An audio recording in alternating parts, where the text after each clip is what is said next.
All right, we're gonna do a little show today. We're gonna talk pinball. I'll be right back. I gotta go get my coffee. Hold on a second. Hold on, I gotta just 1 sec. 1 sec. Oh.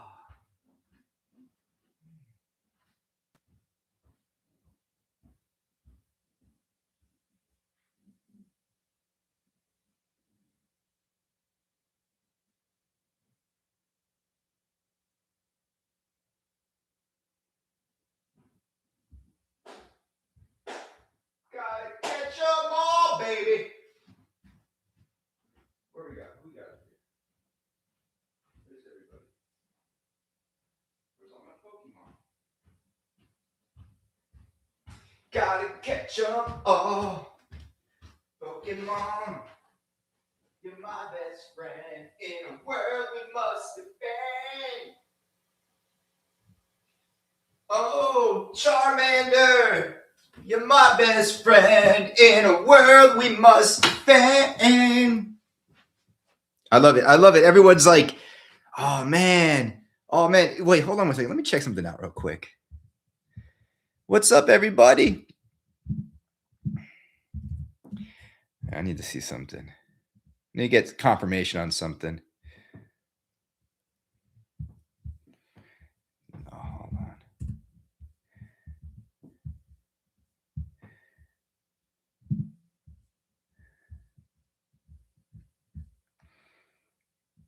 Okay.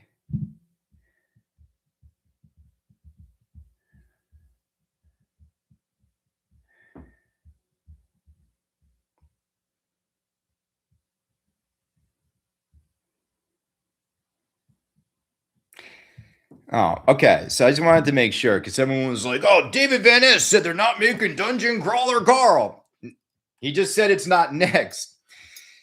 Oh my gosh. All right. All right, everybody. Let's get the headset on. Good morning. You got Franchi here already?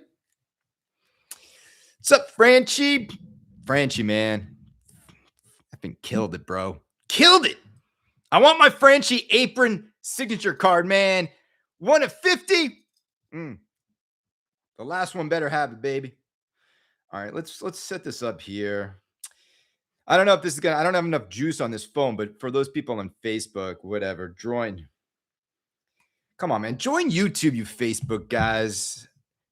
Crazy thing is, I get like more people on more people will see this via Facebook than they will YouTube. It's I don't even check my YouTube views. What's up, everybody? Bum, bum, bum, bum, bum. In a world we must defend. Man, what a week for pinball. We got my Charmander here. I feel, besides my stiff neck, you know what happened yesterday? I was doing bench press.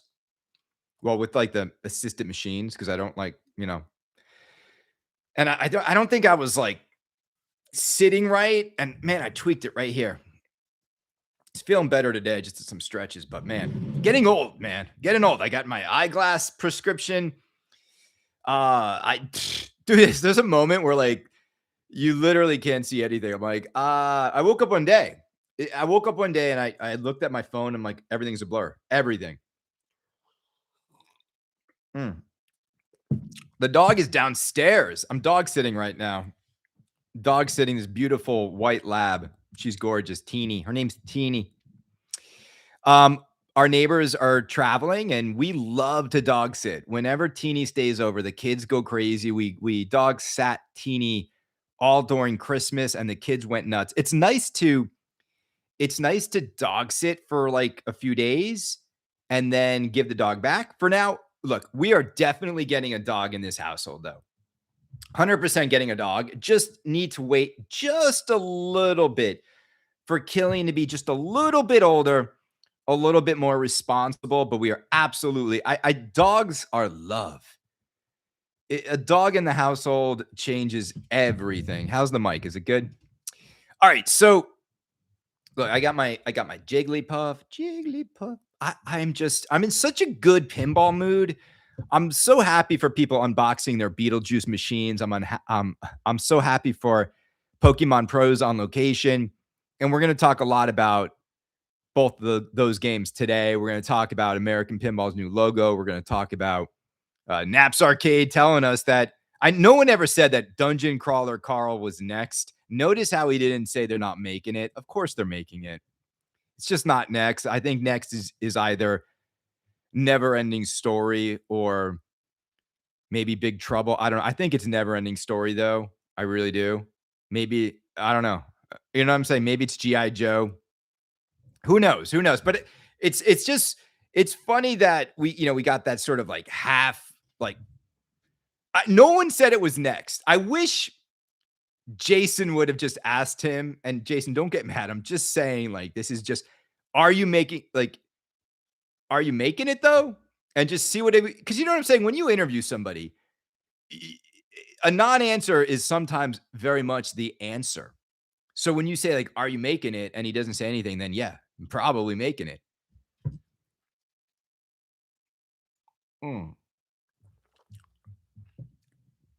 How's everybody doing? How about the Beetlejuice gameplay? Okay, so let's start there. Okay, I effing loved shooting Beetlejuice, and I've shot many machines where the first 20 minutes I hate it, where the first plunge I hate it. I think Beetlejuice shoots great. I think it absolutely shoots great, and I had no issues with the shots. I thought there were shots that had nice flow and return back to the flipper. I didn't feel like this over scoopage at all. I understand what some people are saying, but I think what's interesting to me about Beetlejuice is, I mean, it's a game where like the sum of the parts are absolutely insane. They're absolutely insane. There is no one who's going to walk up to a Beetlejuice and not feel like they just stepped into a Tim Burton movie in pinball form for the first time ever in the history of pinball. And if you don't see the significance of that, then I don't know what to tell you. The same way like Pokemon on pinball has similar significance. Okay. So, but I don't think I've ever stood over a game in my entire pinball career. Is it a career? I don't know. I got W-2s. I got, you know what I'm saying? Or 1099. So maybe it is. It's the most gorgeous pinball machine I've ever stood in front of. And I went from it to Harry Potter, and it really does make a lot of Potter seem very empty. Also, like the Potter artwork fits the theme for sure. Doesn't pop like Beetlejuice, man. It's just so fun. It's just perfect. I keep telling people this. Everything from the Beetlejuice sign, everything to the Dante's Inferno, everything to the worm, everything, everything in it. It's just perfect. It's perfect. Now, I don't know exactly, the gameplay of the upper flipper. That seems to be like the issues I've heard from people. The upper flipper seemingly isn't as rewarding as some other upper flipper shots that people have been playing in other games. But that being said, man, there is not a single person that is going to unbox a Beetlejuice and be disappointed. There's not a single person that is going to lose $1 on a Beetlejuice ever. There's not a single person that's going to lose $5,000 on a Beetlejuice ever. Mark my words, and I mean this when I say this. Mark my words. Beetlejuice will be much harder to get than Evil Dead. Mark my words, Beetlejuice prices will hold very, very strong around $20,000 forever. And as I've been saying for a while now that like everything is 10, everything disposable is 10. Everything, there's mass produced games at 15,000 now. That this is going to be one of those games where people say, I'd rather have one Beetlejuice in my house than 2 Stern premiums. So, and again, no premium coming, no anniversary edition coming, no more games coming ever. And it's the most stunning pinball machine I've ever seen. And it's maybe one of the best theme integrated pins on a lot of levels. To me, what they need to work on, I think they need to get a Beetlejuice sound-alike person to do some fun call outs. Because what it's missing right now, like, you know how Beetlejuice, when he gets up, like, come on, hit the left ramp, man. Like, that's a terrible, but you could find someone that could kind of almost nail it. And I think they need more call outs in the game that are speaking about the game itself and the gameplay itself. Evil Dead obviously has that in spades, and our thoughts and prayers are with Bruce Campbell, who announced this week that he has been diagnosed with cancer, F cancer. I hate it. Sucks. I've lost too many friends to cancer, too many family members. The call outs are turned off. Oh, are there call outs that are so maybe they weren't on Fizzy because I don't think Frank touched the game. So that's interesting. Oh, that's so interesting.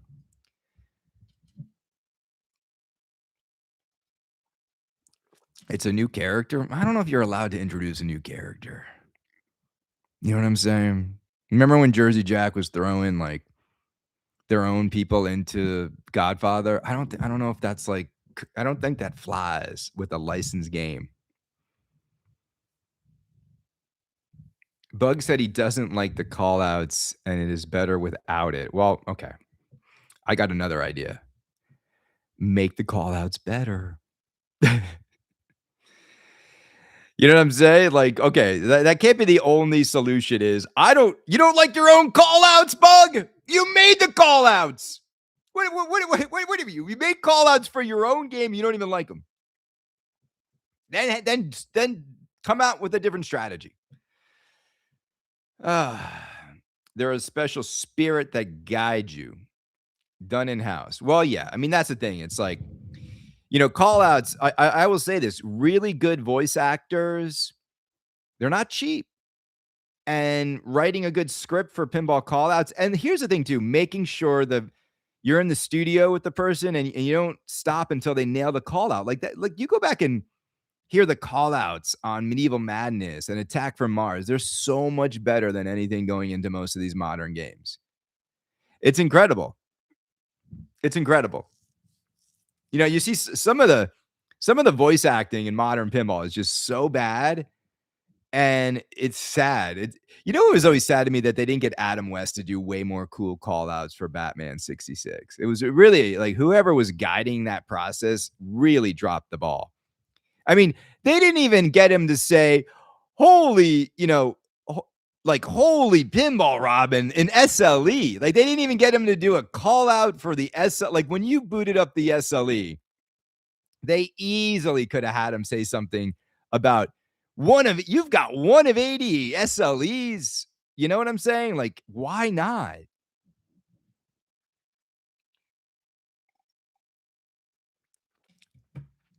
Okay.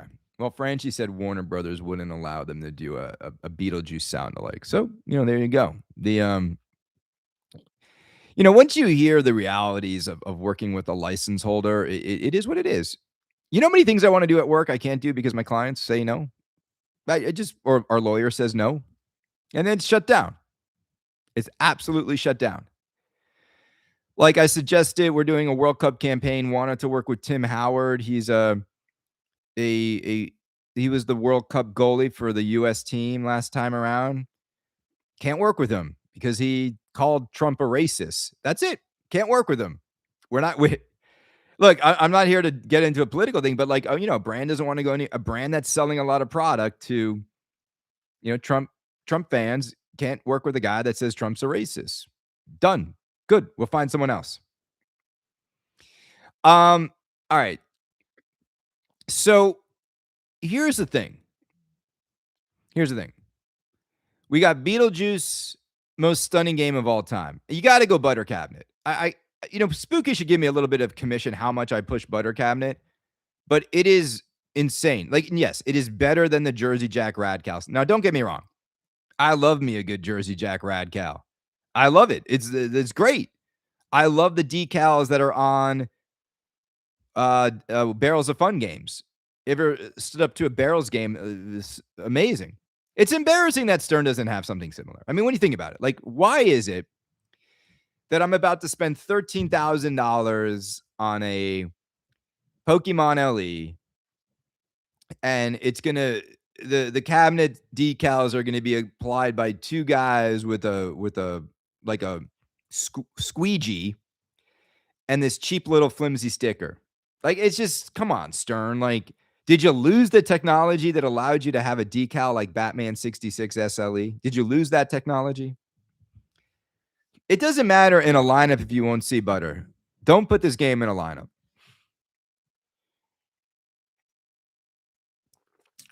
I mean it when I say don't put this game in a lineup. This game deserves to be in a space of its own. All right, so I'm let's talk market value of Beetlejuice moving forward. Okay, so I think we're learning a lesson here in hype and FOMO and market value. I want to talk about this for a minute and would love your guys' opinions about this. I think what's happening in pinball in general is there's just only so much only so much product that you can expect to move around $10,000 or more. And the amount of games now that are so expensive, it's starting to feel like a successful Stern LE. I mean, like a Stern LE that's a smash hit that has demand may only hold at 13,000. You know, the days of like COVID's over. COVID's over. These pinball companies are all turned back on, and there's so many of them now. I think if you buy a Stern LE and 2 years later it's still worth 13, like you're that might be like what Pokemon's fate is. I think Jaws LE is going to sink down to 10. I think King Kong LEs are going to be like 7,500 soon. John Wick's 7,000. Venom 7,000. Pokemon LE is selling for 20K all day. Many says, no, it's not. No, not anymore, man. Where are these $20,000 Pokemon sales happening? Where are they happening? Because I see games unsold for 18. So I don't believe that. Maybe distros are doing it and they're not documented. I don't think there's like a ton of Pokemon LE selling for 20K all day long. Give me your email and I'll show you I sold 2. Okay. Space. I don't deny it, but did you sell them on Pinside or how did you sell them? That's my question. How did you sell them? I also think, yeah, maybe last week. I don't think now.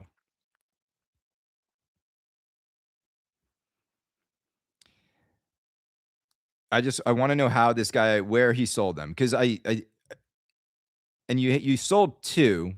I sold 1 on Pinside and 1 pre-sold last week. So I don't deny that you sold them. But I think here's the thing, man. A lot can happen in a week. And so a week ago, 100%, I think you got your 20K for those 2 games. But now you're not getting 20K because now so many dudes are listing their games for 20K. Right? Remember, like about 4 days ago, about 10 spots went up on Pinside for 20K. So I think now it's a race to the bottom. So now 18K Pokemons are sitting there. Now there's 2 at 18 and they're both sitting there. Now, if both of those, here's the thing, if both of those 18 sell like this weekend, then they might go back up to 20. You see what I'm saying? Because then those people will be like, well, we priced it too low. You know, it went too fast. But I think those 18 guys are looking at all those for sale at 20 not moving. And they're like, I don't know. I want my money. And people want to get out before the game ships. Retro Django in the house, Jengis. Do you know what it feels like loving someone that's in a rush to throw you away?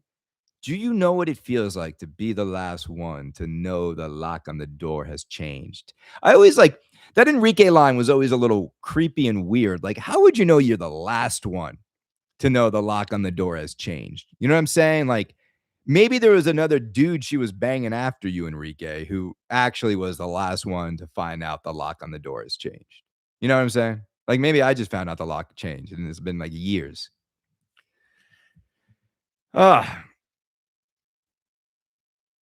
All right, so here we go. This week, 18K on the pin side. I won't lie. I wish I traded for Beetlejuice plus cash. I was offered.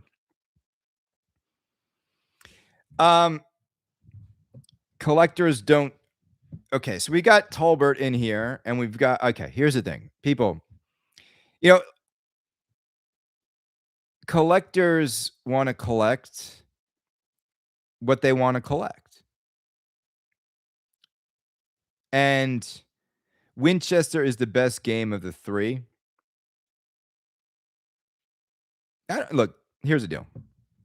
I think we're in a space now where arguing these semantics and these subjective things to this level is silly.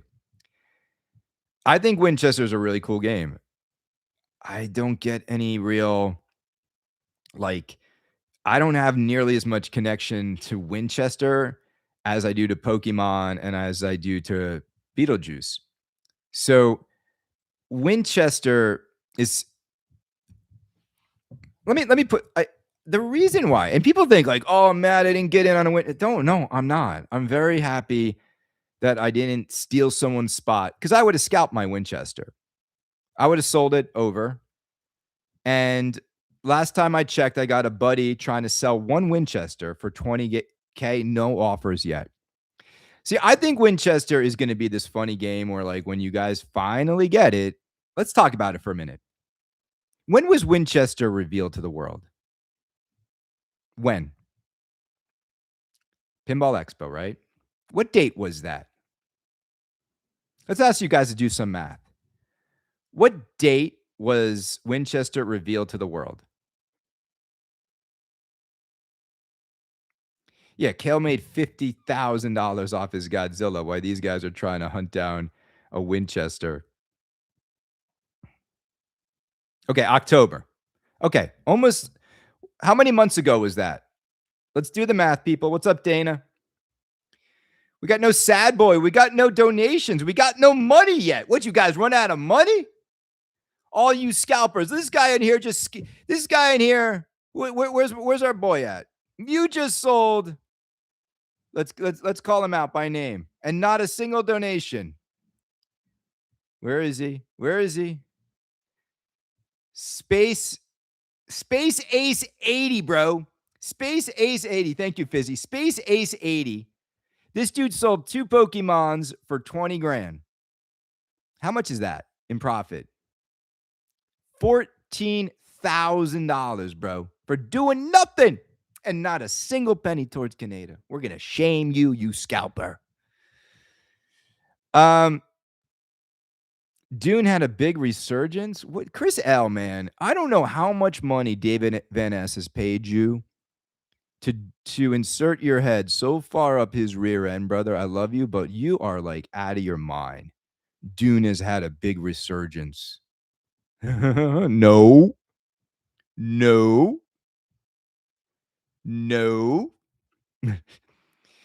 Yeah, how could you resurge when you missed your sales target by 50%?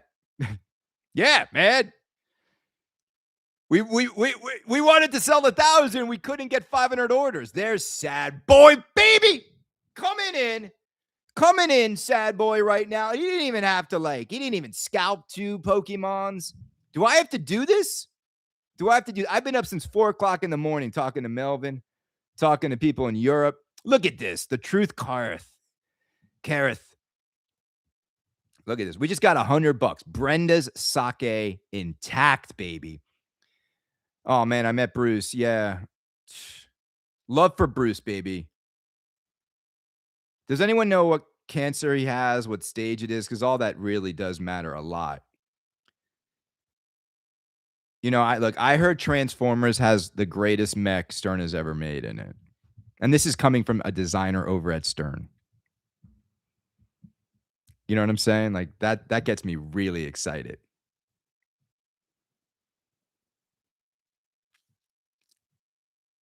I think scalpers are morons. Chase Tolbert, you sound like you're very rich, brother. Is 14,000 for doing nothing chump change? I mean, I don't know, man. Thank you for the stars, Ted. I love you. I don't know, man. I don't know. Like, if someone wants to give me if someone considers 14,000 chump change, then just, come on, PayPal me your chump change. Ozzy, man, you missed the greatest 24 minutes in pinball content. No, you didn't miss much. All right, so here's the deal. Let's talk about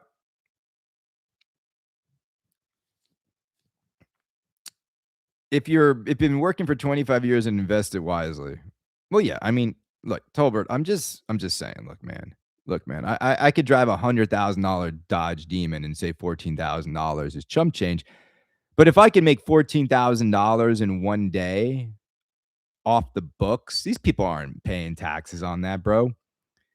That's not chump change, bro. You know what I'm saying? Yeah, it's all relative. But I mean, because you got to remember that, Tolbert, 14 grand for like 5 minutes of work, bro. That's the most expensive. That's as much as like a heavyweight fighter gets paid per round. I mean, per second. You know, I don't know. I'm not even know what I'm saying now. But you know what I'm saying is no work was done. All right. So here's the thing. Let me put a pin on. Let's talk about the Pokemon gameplay stream because Stern came out of nowhere and just like, did you notice how weird that was? They came out of nowhere and just like put up that stream, which by the way was filmed like 2 weeks ago, by the way. And it wasn't live and it was pre-recorded and they clearly had to get it approved by the Pokemon company. I'm watching the stream and I didn't want to watch all of it. I never watch all the streams. I don't want the whole game to be spoiled. And jackpot. But I will say this. The game looked like a fun shooter. The fears of a long ball time were erased pretty early on watching that stream. And it looks fun to shoot. Like, no doubt about it. The part, and I keep saying this is the game where like getting the pro is idiotic. And I love that like everything is taken out of the game. The only thing they leave in is Meowth, which to me is like they obviously couldn't take that out. But everything else they removed. The magnet, the ramp that lifts up, the Pikachu that moves and talks and tracks the ball. The other one talks. They took out, the subway. They took out the sneaky like backdoor entrance. They took out the Squirtle whirlpool. They took out everything. They took out the magnet. They took out everything. They literally took out everything. No, the magnet's not in the pro. This is the most stripped down pro ever. And just because the big thing is in the middle, they took out everything else. And it's just funny to me that people are like, pro's the way to go. Pro's the way to go. No. Pros are for hoes on this one. It's a stripped down LE. I don't even understand what that means. I think this LE looks phenomenal. I can't wait to get it. Yeah, but yes, it is not a loaded game. Look, you should unsubscribe and never follow my content again if you do not see me coming out here being like they loaded up Pokemon. There's no drop targets. There's they didn't even make the Pokeball open up, people. I mean, when I think about maybe to me that's more of an egregious crime than the rubber ducky Jaws toy that doesn't eat the ball. The fact that Stern Pinball, with all of its engineers and all of its, what is it now? 40 years of making pinball machines. They have 40 years of pinball making machine experience. They could not get them to open up the Pokeball to release the Pokemon into battle. Think about that for a minute. As sad as, and in a way, like when you see it, just all it does is this. This is all they could do with all the engineers. Ready? Wait for it. The biggest pinball company in the world, all they could do was make the Pokeball do this. Ready? Wait for it. You see it? Every time I get $50, I'll shake it again. George Gomez, 40 years of making pinball machines. Pokemon, all about throwing down your Pokeball that opens up to release your pocket monster. Let's not make it open up. Let's just make it do this.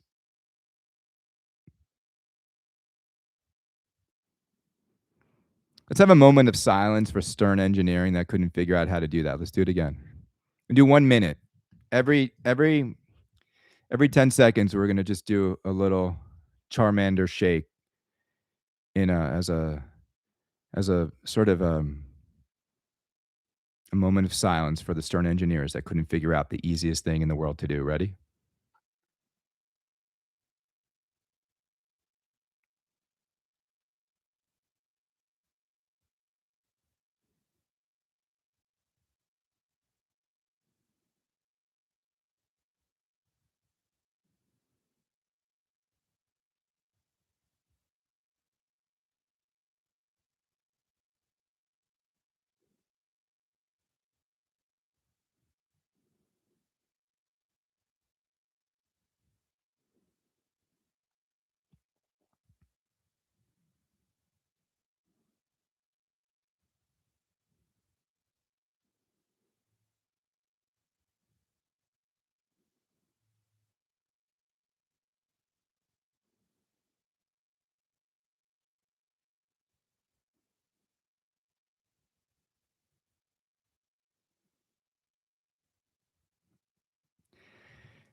Okay.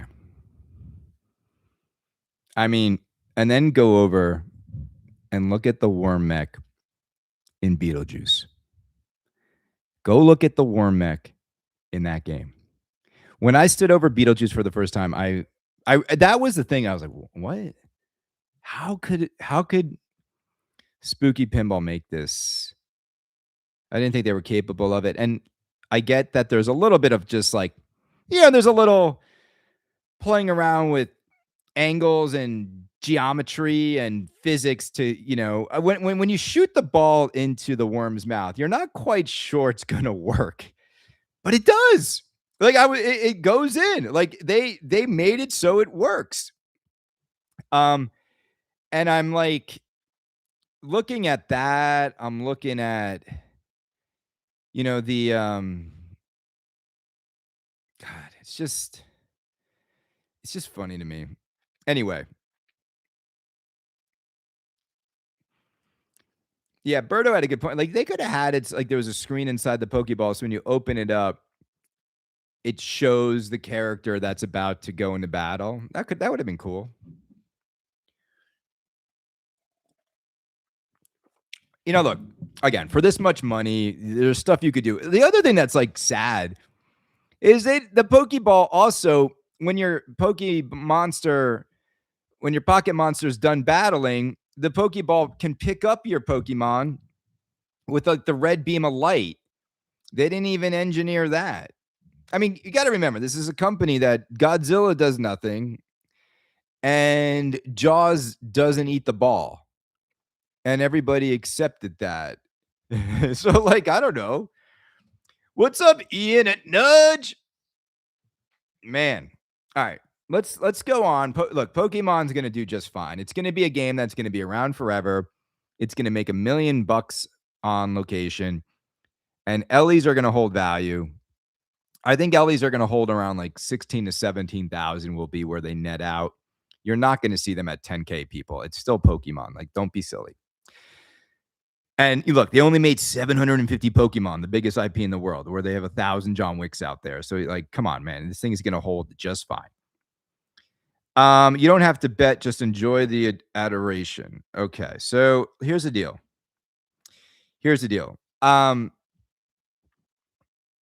Let's just switch gears real quick to American Pinball. I am going to talk with Brian over there. Really nice guy. I haven't spoken to anyone at the new AP management. You know me, I know Melvin. And I'm gonna have a very great conversation with these guys. I'm really happy they're in the driver's seat, and I think I've got a lot of thoughts, for them, and I want to give them some really solid advice. And I think they've come out of the gate a little too quickly. And I think they've made decisions that they've told us about but I'm not sure they had a full vision or plan for everything before they started talking to content creators. And now this week I saw the new logo, and yeah, I just I don't like it. I don't like it. Here's why. And it's not even like Americana, like that. It's not even like designed well. There's literally like gaps in the letters that aren't right. There's literally spacing mistakes on it. And here's the thing. I could get a couple of my junior designers in 2 hours to come back with 10 options each that would blow that away. And this is, I'm going to talk to Brian about all this. Like, this is it, man. Like, you get a you get a chance to rebuild a company. All of these details matter. And I know in their minds they're like, well, we're just gonna we want to make good pins, but dude, trust me, you don't want this logo on your t-shirts. Would you wear that as a t-shirt? And I've always said this: the t-shirt test is everything with a logo. And you can't get really just cavalier about your logo. Do you know how much time Steve Jobs put into getting the Apple logo right? How many books have been written about coming to the Nike swoosh? So, like, when people get like, oh, it doesn't matter, it's just a look, like, and the way that this company just keeps changing its logo every few months, like, it doesn't matter. Like, no, stop. I I don't think this is how you do it. Like, and here's my advice to everybody over at American. I haven't talked to you yet. I'm sure you guys are amazing people with great intentions. But if I asked you right now, what is your game plan and who are you learning from?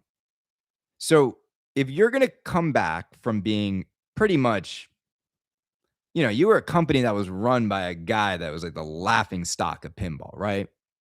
Like made some of the worst business decisions ever. And you're going to resurrect this thing. I'm fine with that. But you got to leave. You got to leave some room for there to be mystery, and you've got to leave people wanting more. And I will say, hearing some of the interviews and seeing the new logo, the logo doesn't make me want to. I mean it. Every little detail you do, every little move you make has more of a significant impact than you realize. And that is why I think where these pinball companies get it all wrong is they stop thinking like we're creating a brand, and all they think about is the tactical execution of the machine. And they think that's all that matters, but it's not true. It's not true. And the last thing you want to do, because imagine this, imagine you make a Porsche 911 that's gorgeous. It's the sexiest car ever. And then as the logo, you put a donkey, sticking out of the hood, the front hood of the car. Would you want to do that? Right? Well, Frenchie, text me, brother. Give me all your scoops, bro. Frenchie, I mean, do you want to say the scoop here? Like, I don't know what you want me to do. I'm speaking, and so I am not always following the chat in real time. So I don't know if you want to text me the scoop.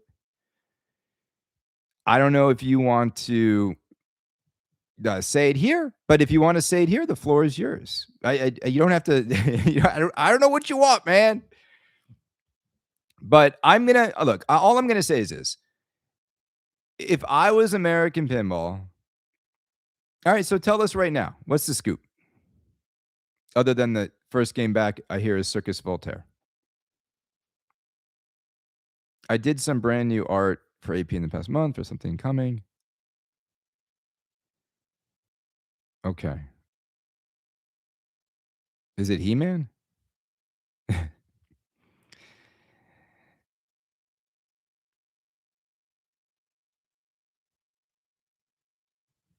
All right. Well, that's a good scoop. Frenchie, man. I mean, I thought you were like spooky. Okay. That's all you can say. Man, Well, look.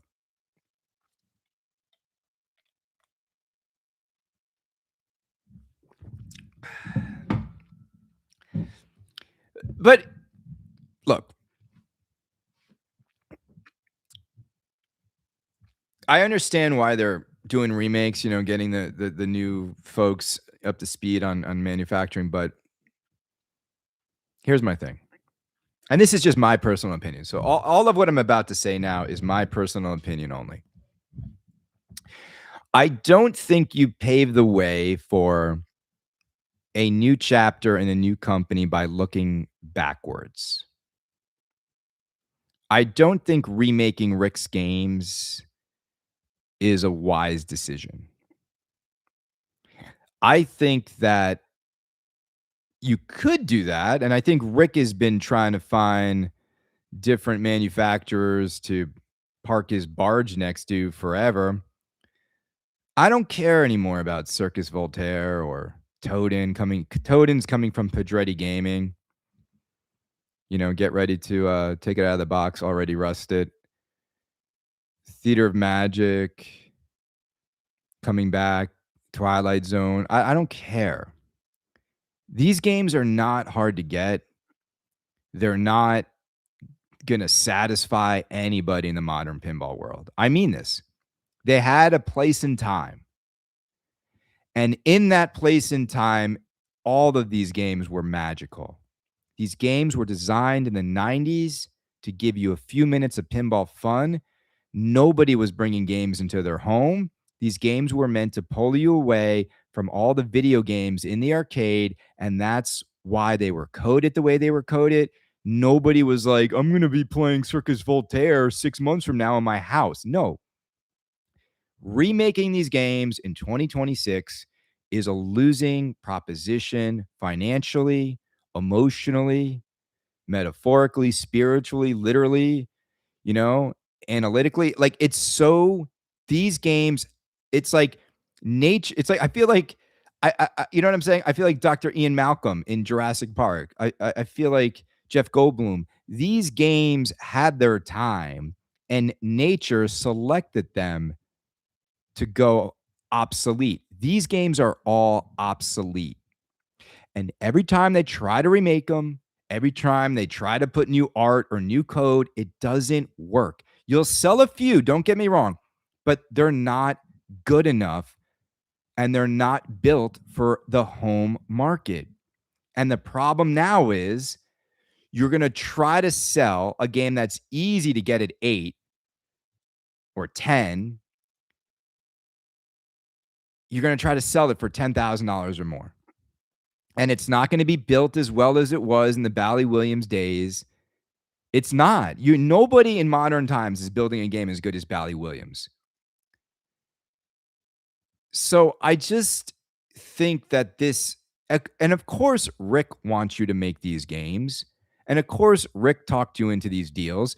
But now on the moment you wanted me to get excited about the new American pinball, you decided to establish your new company by making an old 30-year-old product that is not going to work well in the modern pinball world. You know what I'm saying? So that's their decision. It's their prerogative. And I don't think it's going to do anything other than train their staff on how to make games. But and you got to remember this. So by the time we get to American Pinball's Circus Voltaire, and by the time we get to Pedretti Gaming's Toadin, which is coming out this year, by the time we get another Twilight Zone, cool. What happens when you release that game when Sonic the Hedgehog comes out? And Sonic the Hedgehog is going to be the best shooting Steve Ritchie game ever. It's going to be the coolest Jersey Jack pinball machine of all time. What are you going to want to buy? What do you want to buy? And it's going to have, Sonic the Hedgehog is going to come out with basically fully coded game. Oh, and if that doesn't float your boat, then Transformers Generation 1. Or would you like to go play Circus Voltaire And after 30 minutes, because you're so used to, and also you've been conditioned for modern, you've been conditioned by modern pinball machines. That's what you expect when you buy a game. Believe me, I bought a Totem, a Tales of the Arabian Nights. It's a stunning game.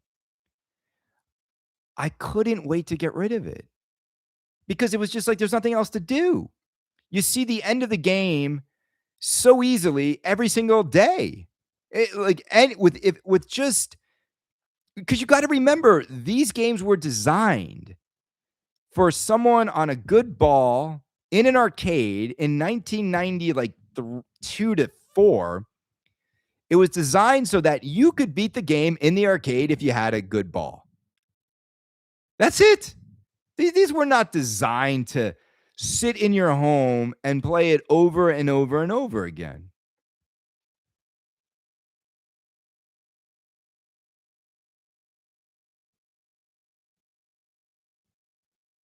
The other thing is this. Any true collector, and again, this isn't cars, but like any true collector is going to want the Bally Williams game made by Bally Williams.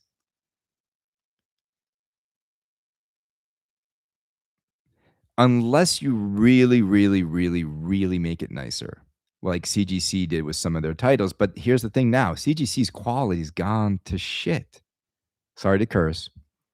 But CGC's quality is like off the deep end. They mailed out cabinets to people with Bondo on it. They didn't even sand it down. I don't know what happened over at CGC, but you're not getting what you were getting when you were unboxing the original Attack from Mars's and Monster Bashes or the original Medieval Madnesses.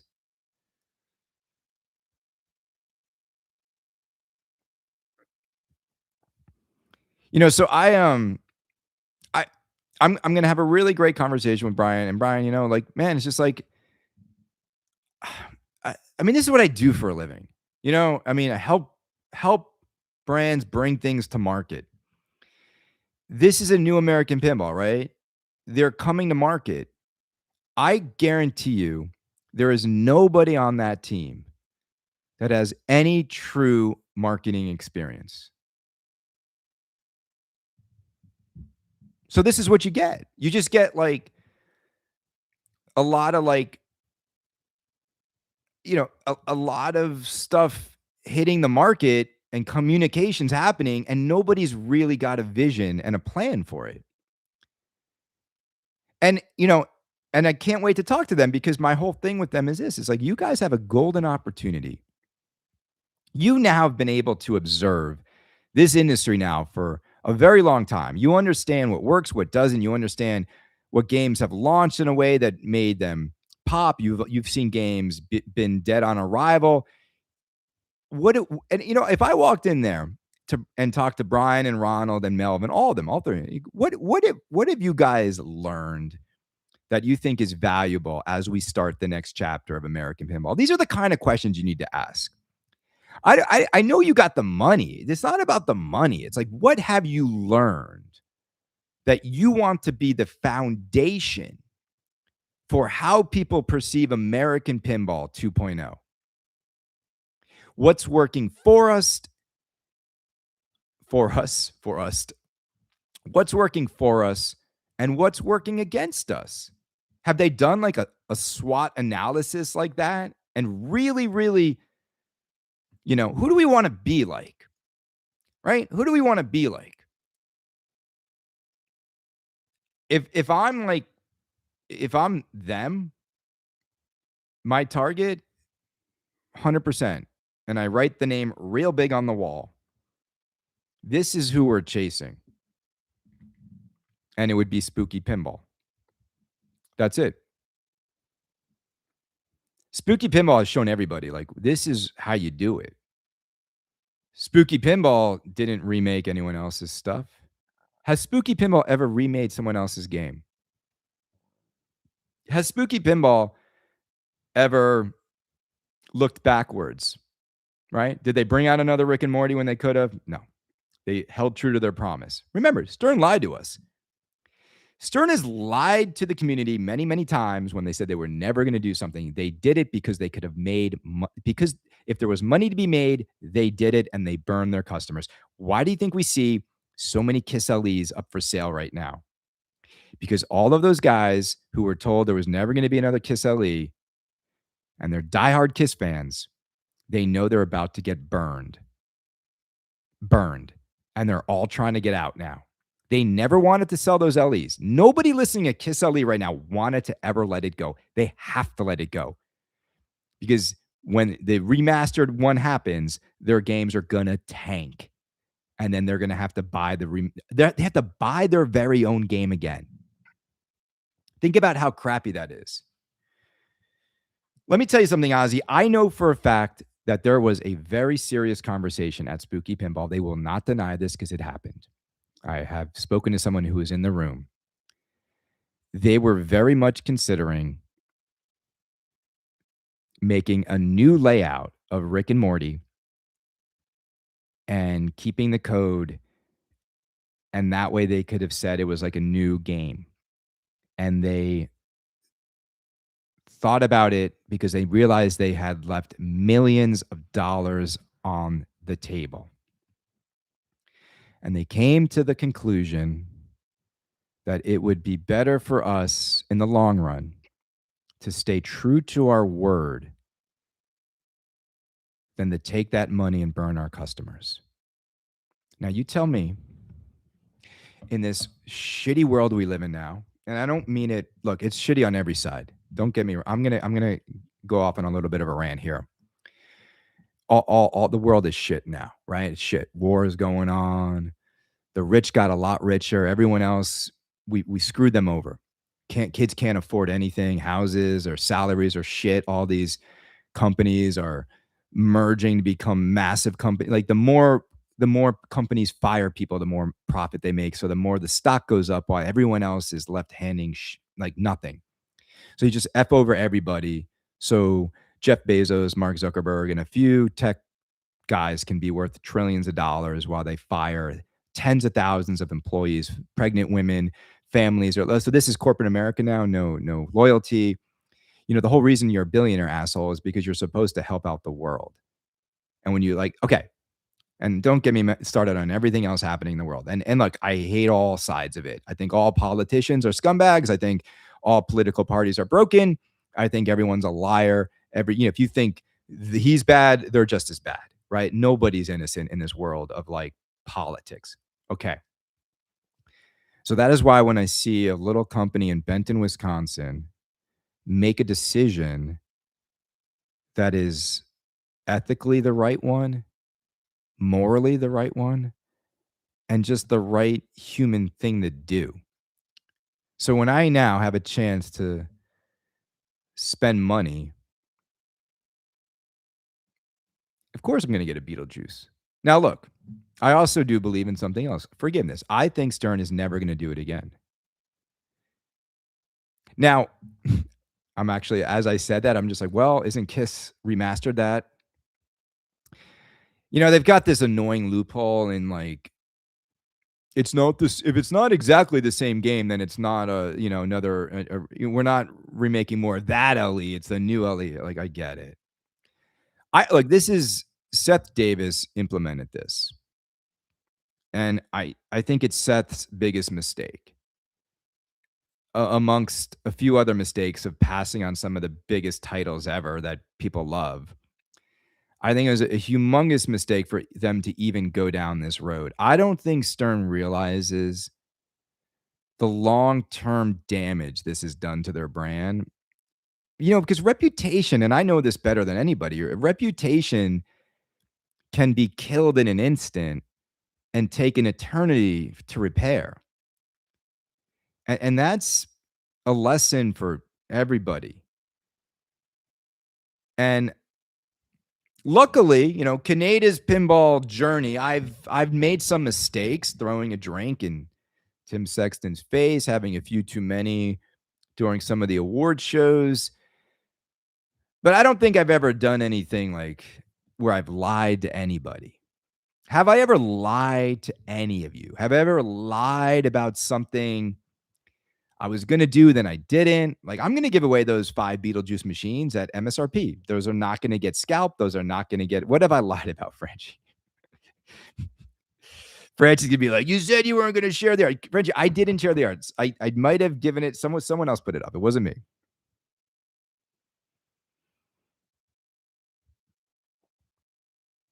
Yeah. I mean, I like he promised he wouldn't share it. It's okay. Frenchie, but Frenchie, you gotta admit the karma around all that ended up you might still be there, Franchi. You know what I'm saying? And it wasn't that. It all happened, look, good things came out of all that. And I'm glad you're here. The Ralph text.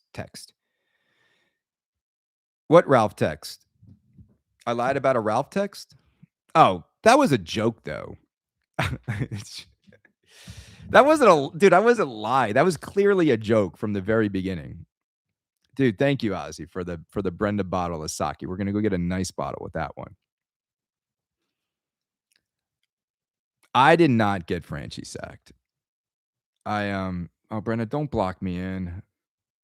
Don't. I'm gonna I think we know how happy you are, Franchi.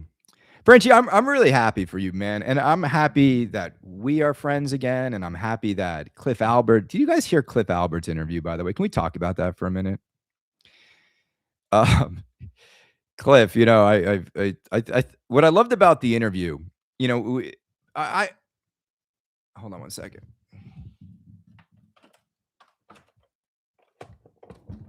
Babe, sweetie, babe. Hey, after they go in, can you just? I can't get you out first. I'm up here. Could you not block me in? Love you. You can't order me to get you like that, Killian. No. Oh my God. Who's Cliff Albert? He did the podcast on Dirty Pools podcast with Jeff's show. What is Brendan doing? The door is open. Oh my God, Brenda.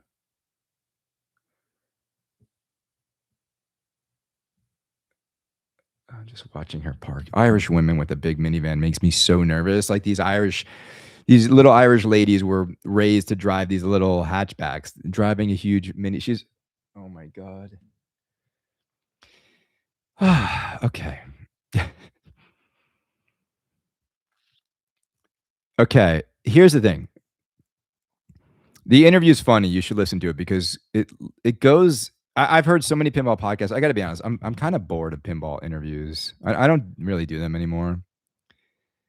And some of them are good, some of them are whatever. But this one's probably one of the most entertaining. Because I think a lot of times people like listen to interviews and they want to be informed. They're like, yeah, I get it. It was hard to work with a licensor. I get it. Yeah, we thought about doing that, but it wasn't fun. Like they're all kind of the same. And then Cliff comes out and he's like, my favorite, Harlem Globetrotters is an amazing pinball machine. My aunt had sex with a couple of them. And I'm like, right there, man, you win. You win. You hear Killian. He's ringing the doorbell. The dog's going crazy. Put the logo out there shows incredible bad judgment. What kind of decisions will be made? Okay, so John Ehrlich. John, I agree with you 100%. And I'm gonna text Brian after this. If you think this logo is good, what it does is it telegraphs. And I for lack of a better way to say this, that you don't have good taste. But what I heard internally was like, they're just like, yeah, whatever. It's just a logo. Like, let's just get on to making great games. I'm like, but that's my thing. It's like a stain on a white shirt. Like you could have the most impeccable white shirt, but if there's a stain right here, it could be a $10,000 hand silk, whatever. That's the problem with looking at that logo after everything you know you're gonna you want that on every trend. It just says, if these guys think this is good enough, then what is my confidence that they will make the right tasteful decisions moving forward? John, I couldn't agree more. And this is what I tell my clients. This is what I tell people at work. These details matter. And I'm a stickler for the details. And this is why you need, I mean this, you need like professionals who know what they're doing. You can't just like hand over the reins to people that have never done marketing, never done branding. This is a branding exercise. This is a branding exercise. Okay. You know what I would have done if I was Brian and what is it, Ronald over there in Melvin? Put up all the logos of all the pinball companies on the wall. Put them all up on the wall. All right, this is like, these we love, these suck.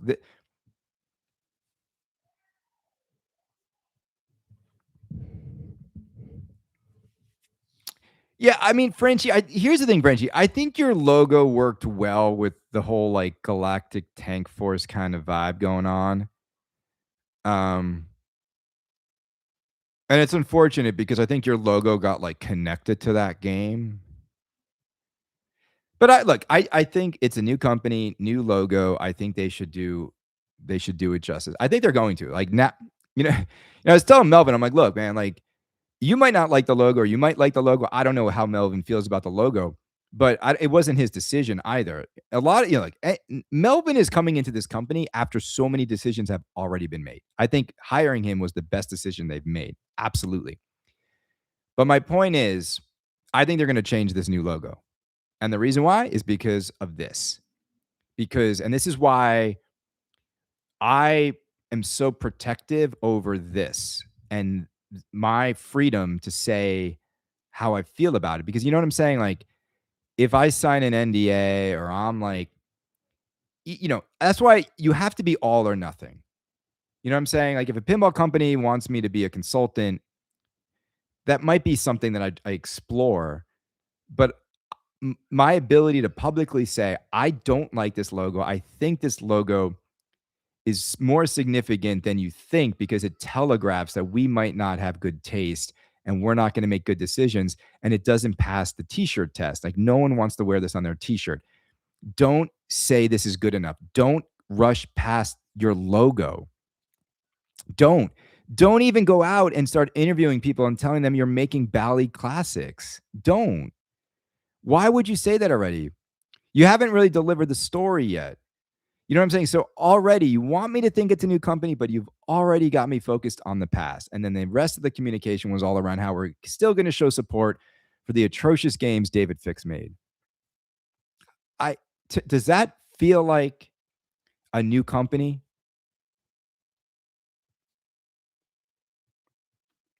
Again, there's a reason why I think my bill rate is somewhere over in excess of like hundreds of dollars an hour. I've been doing this for 26 years. I'm not just, this is not new to me. Also, like, gang, and I think most of you agree with me, which shows me this. Most of you are not in marketing. You don't have you don't need marketing. The best marketing in the world is common sense. You will never have a more valuable skill set in this world than common sense. Common sense. Okay. I don't need to be here and be like, I got 26 years of market. Yeah, I do. But common sense, even if I didn't, I could see that's not where we should stop if we're trying to rebrand this company, establish a new vision, and get people excited about what we have coming down the line. Has anything they've said or done so far made you excited? Anything? The logo hasn't. Remaking old games hasn't. Announcing you're going to continue to make code updates on David Fix's like tragedies. Nothing.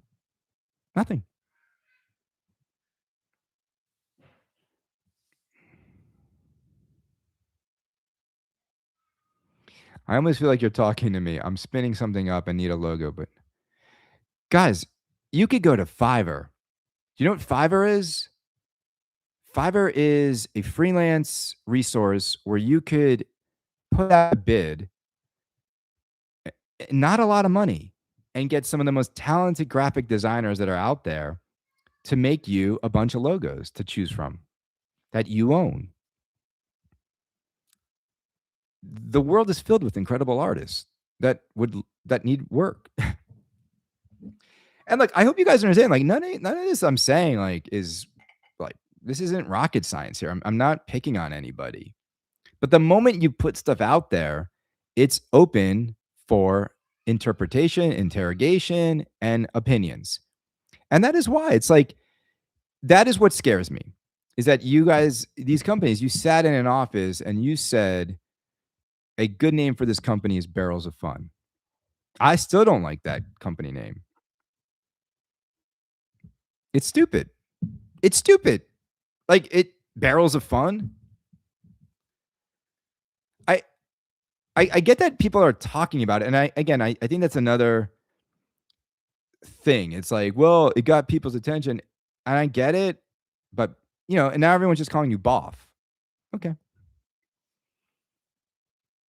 I think Stern makes sense. Jersey Jack makes total sense. Spooky Pinball makes sense. I like those names. I like those brands. I like how each of those companies has their distinct branding.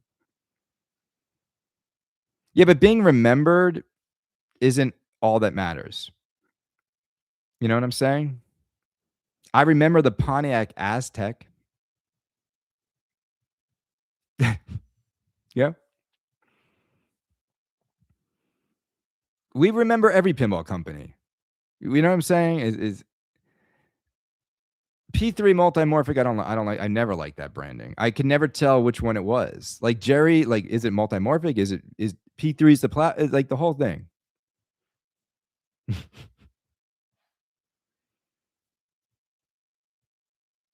Chicago Gaming Company. I like, whatever, simple. Get it.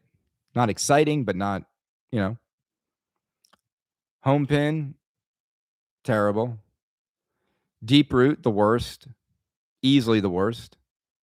Speaking of deep root, have you guys seen Robert Mueller's latest excuse that he was conned? This is amazing. This is amazing. It was just put up before I did the show that Robert Mueller is not the criminal. He was the one who was wrongfully swindled into buying these insurance scams. What I mean, the level of ridiculousness of this thing. Like, oh, he paid $4 million for some insurance thing that a dude paid $800,000 for. So now he's the he's the victim.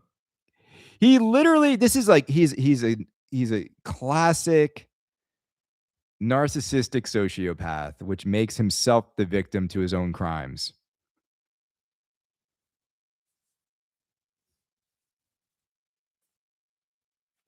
I know, it's amazing. It's amazing. And he blames everybody but himself. He's like, I was about to be able to release the pinball machines until they made me bankrupt the company.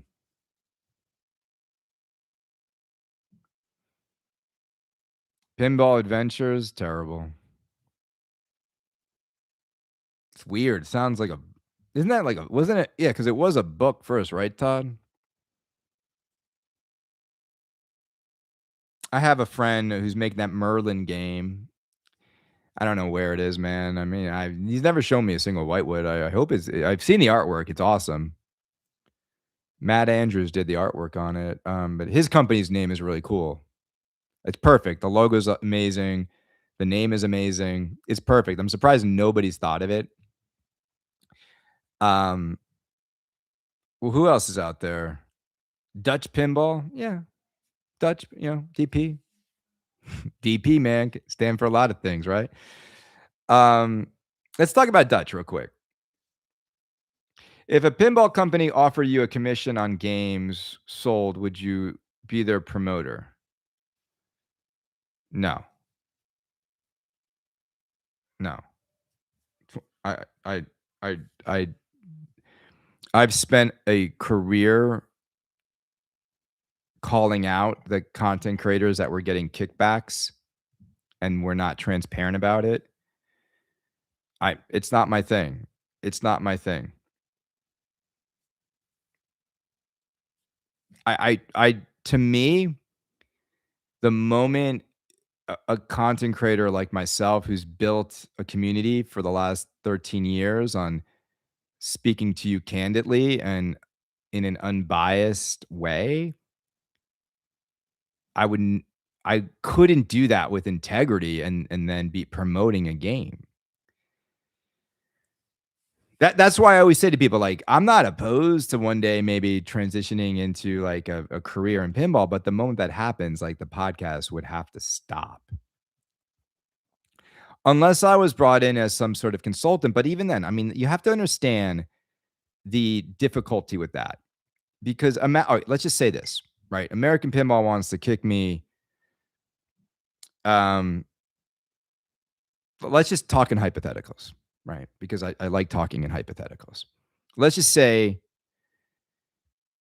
American Pinball wants to give me some money to consult, right? Well, let's just throw out a number, $10,000 to come in here, give us like an analysis of our organization, some ideas, some recommendations, and also like as we're developing things, we would love you to come in and give us like your point of view on stuff, and both from a creative standpoint and a marketing standpoint, because you know we appreciate your opinions. You seem to have a good sense of how people are going to respond to our brand and these products. Okay, so let's just say the $10,000.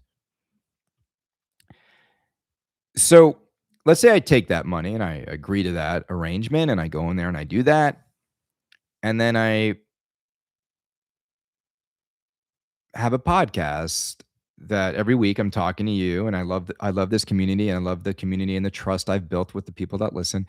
And then let's say they do something, they release a product like Circus Voltaire, and I'm like, my freedom to give my unbiased opinions about that product are now no longer eh, present. I would absolutely feel an obligation not to be honest about it or to be reserved in my expression, if you will.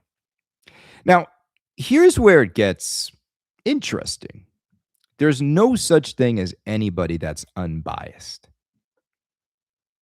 All we can do in life is try our best to keep our bias to a minimum, but human beings are human. So I, of course, have individuals, individuals and companies in this hobby that I am friends with, that I respect, that are my favorites. Okay. I mean, it's just, I'm human. I'm not a bot analyzing numbers. So when a company is nicer to me and gives me access or at least like engages with me, of course I'm going to give them a different kind of response than a company that's trying to sue me and hurt my family and blame me for their mistakes. Now those are two extremes. But it's I like like I'm friends with you know, designers at some of these companies. I'm friends with some of the financial backers of some of these companies. I'm friends with content creators. I'm friends with distributors and dealers. And I think you guys all know all this. Like um I'm never secretive about where my friendships lie, but I'm very honest. If you've heard my last podcast, I talk all about like here are the issues people are having with their Beetlejuices. Here's the feedback I'm seeing on Pokemon. Like people who love Pokemon are like really concerned that you don't train your Pokemon, you don't level them up, you don't, um, if you don't evolve your Pokemon, have they really captured what the spirit of Pokemon is all about?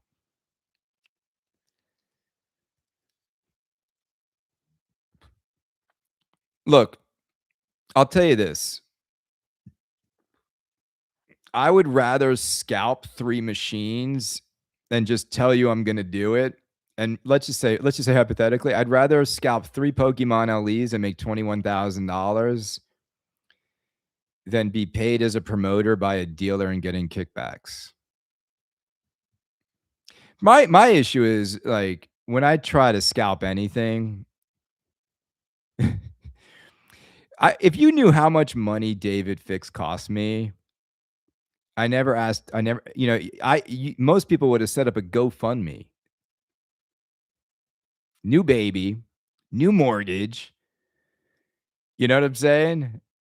David Fix, man, screwed me. But you know what? I learned a lesson and I forgave him. And that's the ultimate lesson is I forgave David Fix. That's it. I see him at a show. We're fine. You know what I'm saying? I don't threaten him. I'm not hostile towards him. He's not the one that tried to get me kicked out of Expo. Is other people. I don't really understand that either. Like I'm like literally, seriously. People are trying to sell a game and they're like, I mean, you want to make friends with the content creators who have thousands of followers. You don't want to like go after them. It's weird. If I was trying to sell any pinball product, everybody who makes content would be my best friend. And that's why Stern invites everybody over. I have no problem. I do think they should have a separate sort of more intimate exposure to their new games with the OG content creators versus like, I don't want to walk in there with all those YouTubers. It's not my thing. I have nothing against them though either. Like I really don't care, guys. Like when I see a whole bunch of newbies like crowding into Stern to see Pokemon, I'm like, all right, I got a hot Irish wife. I've got money in the bank. I live in the most amazing little town. I've got great friends. I got a fun job. I've got all my siblings and parents are still alive. I'm going to get upset by that. I don't care. They're just trying to sell their games, guys. You would do the same thing. If you were Stern, you do the same thing. Come on, man. You let anyone in who wants to cover it.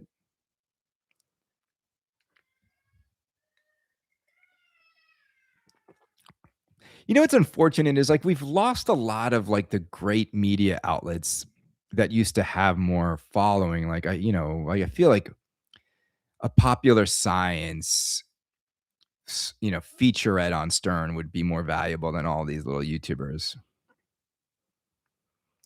Jake Danzig is building an Akira pinball machine. How do you feel about that? Yeah, it's cool, man. I've said this a million times. I don't have any ill will towards Jake Danzig. I don't even know Jake Danzig. You know what I'm saying? It's like, so I hope everybody builds an Akira pinball machine, man. I hope he puts some cool ideas in there. And I think we're going to see an Akira pinball machine by a real manufacturer. What's up, Tux? How you doing, brother? We love you. We hope you're doing well, man. Hope you're feeling well today. But you know what I'm saying is like I can't even conjure up any ill will towards someone that I've never interacted with, really, and like have no hard feelings towards. So I believe in karma. I believe in energy. I believe in good vibes lately. I've been more and more about trying to find the right perspective on everything. So I'll give you an example where I'm like, I was having an issue early this week. I was, I for the last year, I've been struggling a little bit at work in the sense that I'm really good at coming up with good ideas. I'm really good at giving ideas quickly. I'm good at, as you can tell, thinking on the fly. I'm really great at presenting to clients. I'm really great at selling ideas in. Logistically, like the details, the minutia of getting executions done, that's where I love the support of the teams we have. But I'm not a great leader of others. I've never ever pretended to be. As you can tell, I am much more of like a lone wolf, skunk works kind of guy. Like when I had my culture tap team at my company, I like handpicking a few people and that's it. Like I don't want to have to like tell other people yes or no on their thinking. I don't like leading groups of people to get to something. I don't. Not in my industry, because it's like, to me, I want to come up with my ideas. I want to come up with ideas with people that I trust. Now, that doesn't mean I don't like working with teams, but I don't like inheriting other teams. And that's why I'm not like more and more senior and more. I get it. That's a skill set that is a requirement to keep climbing because you got to be able to manage. I get it. It's just not what I'm good at. It's not how I am. So, you know, over the past like year, they had me in more of a traditional like leadership managerial role, and I really did not enjoy it. It didn't lead me to feeling more motivated. I felt like this isn't what I'm good at. Like people are coming to me for like design, they're doing like the typeface. I'm like, I'm not a designer. Like that's not my skill set. So then recently they're like, all right, Chris, we want to like let you go back to being what you do best. Just be like be the ideas guy that you're great at, like bake ideas and cut me loose a little bit. Okay. So then what happens is they do that. And then all of a sudden I feel like I'm getting left out a little bit of because if you want to be like a lone wolf or be like more independent, it means you're not going to be included in all the group things that are happening in terms of meetings and being kept in the loop. And initially I was like, what? Why am I being looped out? Why am I being looped out? And I was like flying off the handle early. And then I was like, wait a minute. They gave me what I asked for. They're giving me the autonomy to do the stuff that I do the way I want to do it. As long as I deliver the results that Chris, you can't now cry that you're being left out when you told them you don't want to be that other role. And it was all the perspective I was looking at it through. And I was also the other thing that's really hard to do in life. It's really hard to not take things personally. This is probably, if I were to say the one piece of advice that anyone who's ever worked in corporate America, anyone who's ever worked with multiple teams across multiple cities, the ability to take something the wrong way is all in your own head. They're not like, we're not inviting Chris to this meeting. And they're like, why wasn't it? It's so easy to take it as a personal slight than anything. Doc Mar, you're bored? All right, Doc. Well, Doc, here's the deal, bro. For being bored, you're gone, bro. I'm kicking you out. You mother. I can't even like.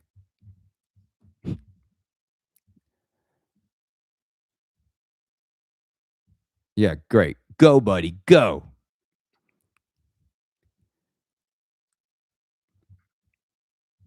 Mm-hmm.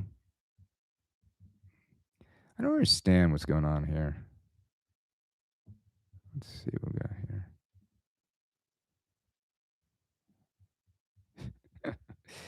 So funny. Anyway, guys. Sorry I bored you, Doc Mario.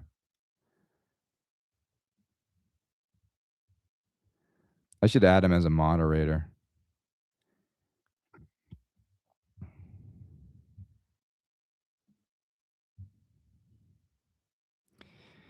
Anyway. You seem like you'd be chill and enjoyable. Well, here's the thing. I am, man. I am. I will say this. Here's the thing. Is I'm a dude born in 1976, bro. I was a child of the 80s and 90s. I've had work mentors. I was cut from a different cloth. I'm a social person. I want to get to know you. I want to go to happy hours. I want us to like enjoy life. And I don't mix well with people that reject my offers to get to know the people. So let me give you an example. Like junior level people. All right, like let's all go get lunch. No, let's all go to nah, and that I'm tired of that.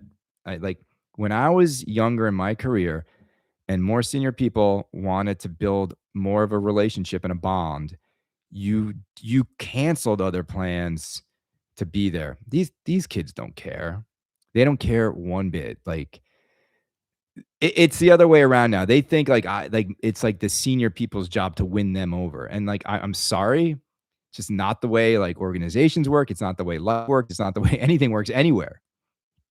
And I'm not a jerk about it, but it's like it's also like you here's the other thing. The reason why again, I don't wanna be a manager, you can't give in my industry, it's like you can't give real feedback. I'd always get, you crap on people's ideas. Well, they're not effing good, and sometimes mine are not. And I don't crap on everybody's ideas, but my problem is like, I don't wanna, like I don't wanna, like, stop what I'm doing trying to bake something and, like, have to, like some people are good at it, some people are not, and that's my whole thing.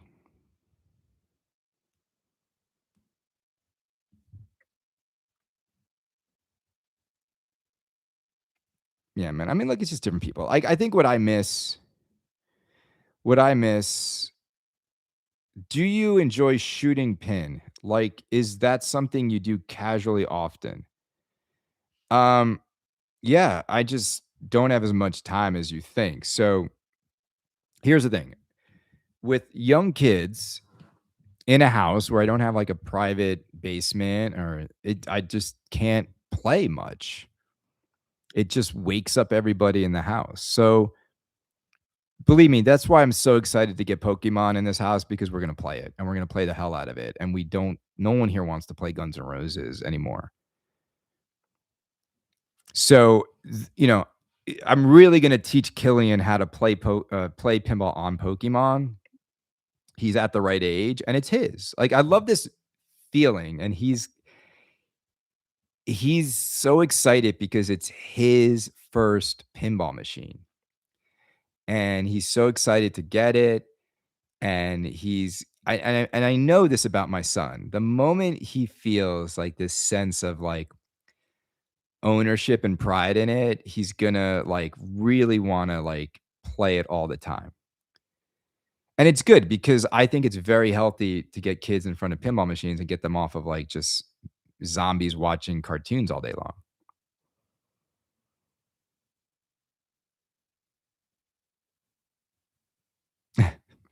Anyway, guys, I think it's a really fun week in pinball. I think we're gonna get a lot more reviews of Beetlejuice. We're gonna get a lot of people going out to locations soon to play more Pokemon. And then look, all the Pokemon LEs, they're on the line next. So it was Operator Pros, then LE. And fingers crossed all those games get made well. And I think it's gonna be, you know, hopefully not too long to get Pokemon Code into the game and some of those big things they've been alluding to. But I just want to say thank you guys for hanging out. Charmander, one more moment of silence for not being able to make the Pokeball open up. Ready? Wait for it. Stern Pinball's greatest engineering ever coming in 10, 9, 8, 7, 6, 5, 4, 3, 2, 1.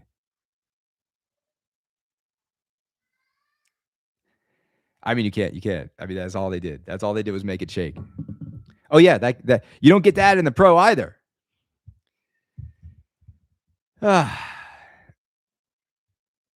Everybody be good. Thank you for the support. Let's call out our top fans here. We got Ozzy, Sad Boy, and the Truth Kareth. And then Fizzy. I think this is of all time. Franchi, thank you, brother. You're number 5. Brian Watson, Keith, Chris L, Pennies, Jeremy Schmitz. These are how many points you guys have donated in total. Ozzy, you're number 1, brother. Damn, man. 5,100.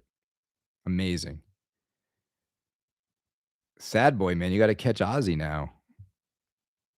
Have a great day. We'll talk to you soon. There's a new podcast went up last night. And if you're not a member of Kaneda's Pinball Podcast, I mean, come on, guys. At what point? At what point are you logging in for free? Are you stealing the shows? What point? What point are you like, check it out? Check it out. It'd be good. All right. Later, everybody. Later, face.